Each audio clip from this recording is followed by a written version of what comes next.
Kandrila, in the lives of many sincere practitioners, there often arises a deep pull between retreating from the world to deepen practice and remaining engaged in the world to serve and benefit sentient beings. How can we discern what is more skillful in a given season of life? How do we know when withdrawal is avoidance or when engagement is distraction? This is about deep pull between retreating from the world to deepen practice and remaining engaged in the world to serve and benefit the sentient being. This is about this tension or the practitioners cannot avoid. I think I know this one so well. So I appreciate this question. One of the most perhaps important and nuanced questions for the matured, perhaps the sincere practitioner. If you are not sincere enough, you cannot have this kind of questions, I guess. Yeah, so good, whoever asked this. I'm sure here you attending today have, to some extent, this kind of tension or struggle or balancing need to be pay attention. First of all, this is not a binary choice, black or white, A or B, but a more dynamic, nuanced interplay that evolves throughout our life journey, because I know this one very well. In fact, navigating this question, navigating this tension, if we call that tension, navigating this is the path for many modern practitioners. Yeah, it's important to want to explore and have some kind of understanding. It's important because it's not black and white, and this is not something I tell you what to do. So let's explore together. Maybe we can interweave in your own experience as well. Maybe you can imagine, first of all, what I would say. Motivation. Like, first of all, look at your motivation. Avoidance or ripening? I guess people are asking this question because you cannot really discern the motivation either.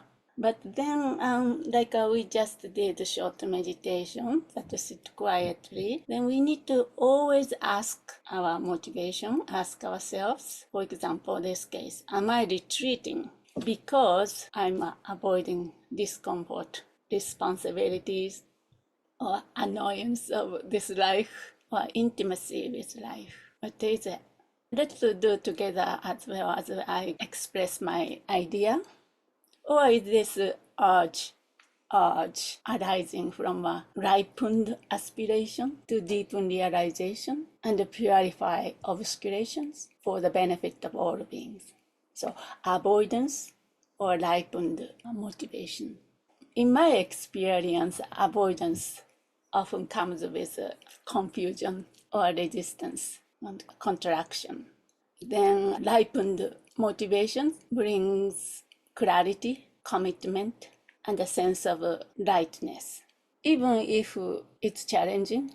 So then in terms of engaging in this life, is this activity a skillful way to embody the Dharma? We talk about embodying the Dharma, right? Using that as a kind of excuse to indulge in life activities. Or am I distracting myself from the inner work by staying busy or seeking validation through service? This kind of questions need to ask ourselves deeply. And also energy, feel the energy. It's helpful to examine your energy. Engagement rooted in Dharma often feels spacious and connected. We are very busy in modern world. Engagement rooted in Dharma gives us some spaciousness and connection, while distraction tends to feel scattered and compulsive. So either way, look at motivation. That's number one. Yeah, so that's important in terms of making this tension as a path. That's number one step. Then, as I said, listen to deeply. Life unfolds in seasons.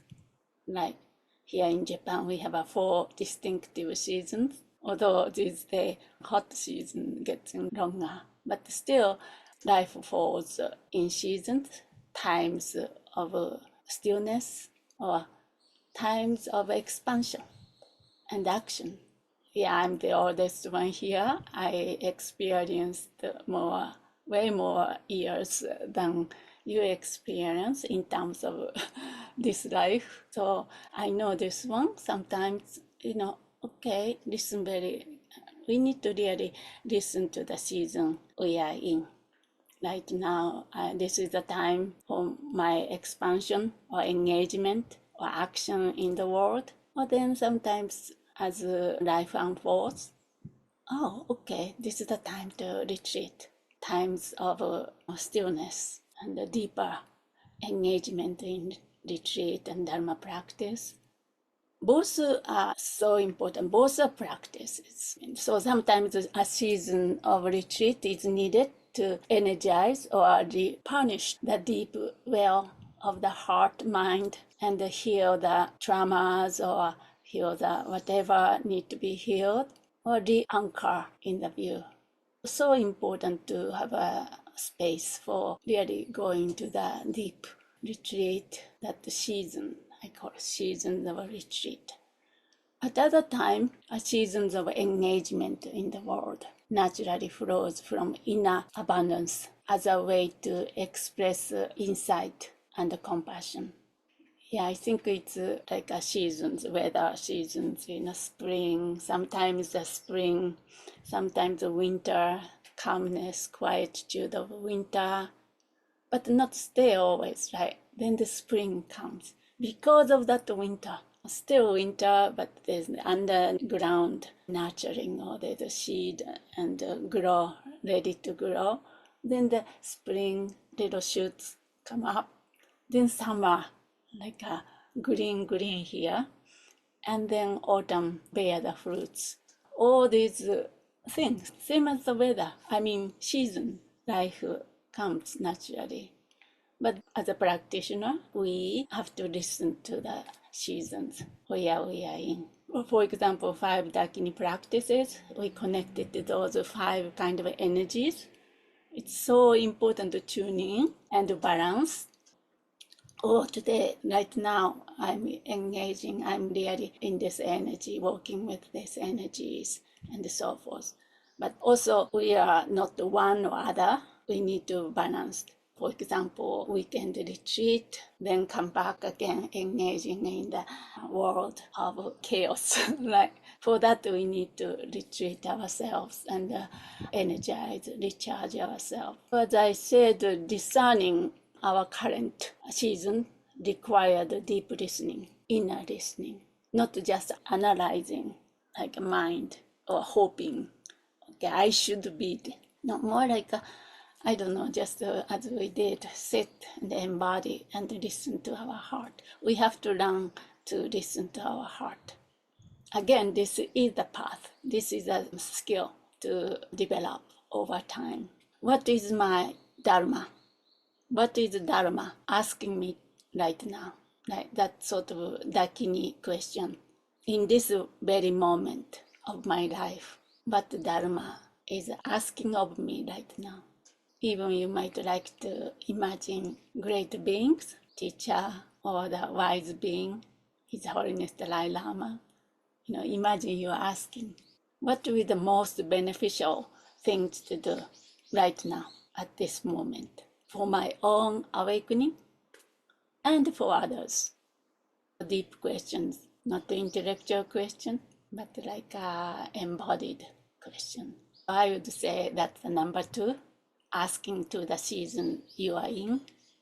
So first one was motivation, asking motivation. Then second, listen to your own heart. What's my call right now at this moment? Otherwise, we cannot, regardless of how hard we try to figure out, okay, this is the time for leave everything behind and go into a retreat. Or this is a time to engage. So using that engagement as an excuse for your deeper work. either side. Then the number 3 would be the balance of inner work and you can say external or outer engagement. As most of you know, in Vajrayana, we have those 3 things, right? So engagement, so integration of the first of view, meditation, and conduct. View, meditation or practice, actual practice, and the conduct is engaging or the bringing or integrating your practice, what you practice, into your daily life.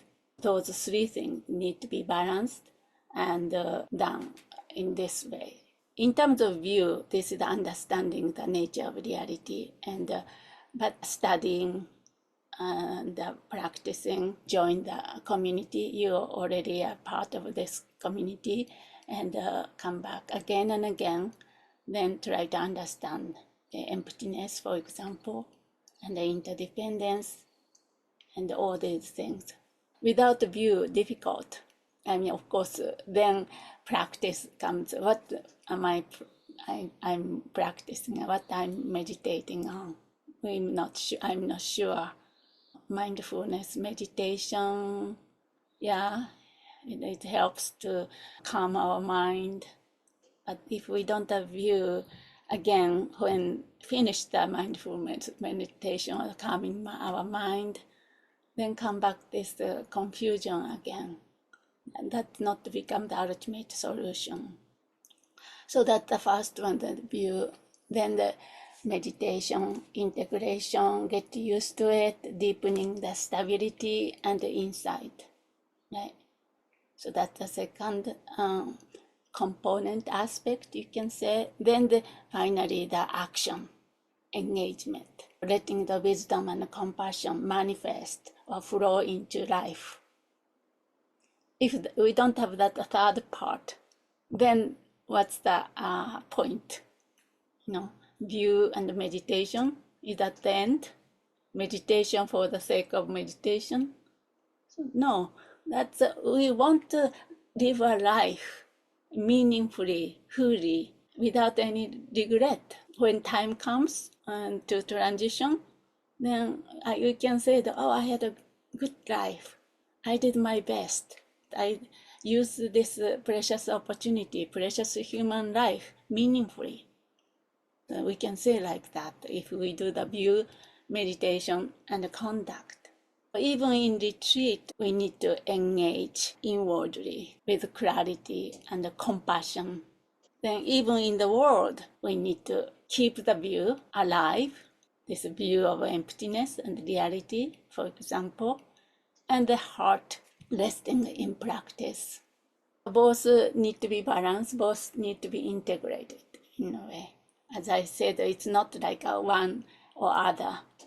This tension is, in a way, very beautiful tension. It's coming from the matured practitioners' honest kind of longing for making this life meaningful. I think time we have. So watch the balance of inner and outer. That would be like number 3, right?